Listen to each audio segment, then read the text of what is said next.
Hello, our names are Tim and Eleanor, and we will present you Swedish market for IBE class. Sweden constantly ranks as one of the most competitive, productive, and globalized countries in the world.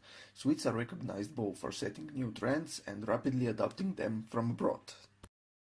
Sweden's population today is 9.8 million and the country has enjoyed steady population growth over the past 20 years. The annual population growth rate today is 1.1% compared to the EU27 average of just 0.3%.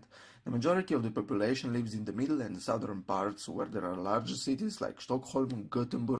Sweden has its own currency called Swedish krona. 1 euro is currently equal to 9.5 Swedish kronas. Zito should be aware of the fluctuation of the currency, which is about 10% a year.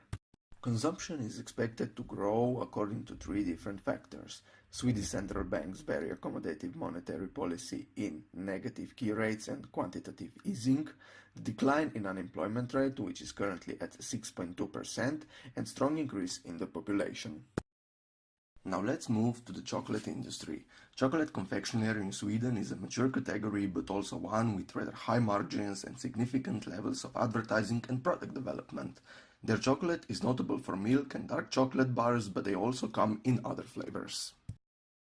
Chocolate confectionery is expected to grow at a compound annual growth rate of 1% at a constant 2016 prices over the forecast period. Although they are expecting growth, they are still far behind the extreme per capita consumption of Switzerland.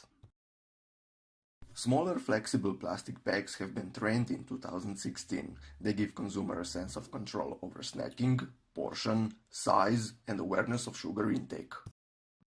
Secondly, they buy fair trade products. Trade certification means not only that workers were paid fairly, but also those farmers had safe and environmentally friendly working conditions. Growth has been another factor of the chocolate industry over the last decade, largely due to increasing awareness of the health benefits of certain types of chocolate.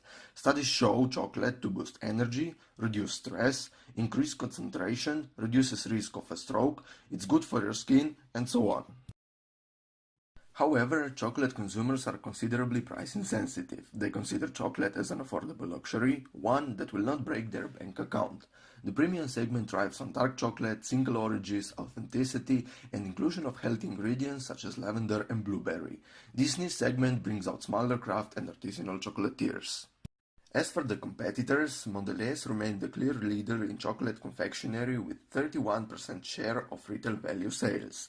The company owns the popular and well-known Marabou brand, which accounted for a leading 25% of value share. The brand is widely available in our supermarkets, hypermarkets, and convenience stores, with most Swedish consumers having a favorite variant. Marabou was historically a Swedish-owned brand and it's still perceived as such by most Swedes.